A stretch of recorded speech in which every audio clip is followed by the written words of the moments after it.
Now today we must look at least for a minute at Europe as we begin the course. Well, I didn't Europe realize. roughly- See, I didn't realize that no one else had, was taping it. I did it because I wanted my dad to hear the tapes. I had my bar mitzvah bell and howl, this boxy thing, that I had gotten in 1962. With the little, with the cord and the mic. There might be some sort of mic interference. I'd move the hand here, move it here, move it here. Nobody paid any attention.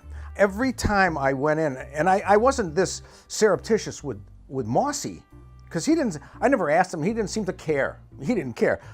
I will tell you that the history that George was talking about was not a history I was unfamiliar with. My dad came out of Eastern Europe. I mean, he lost his family, not in any of the concentration camps, but by partisans just shooting them in the head.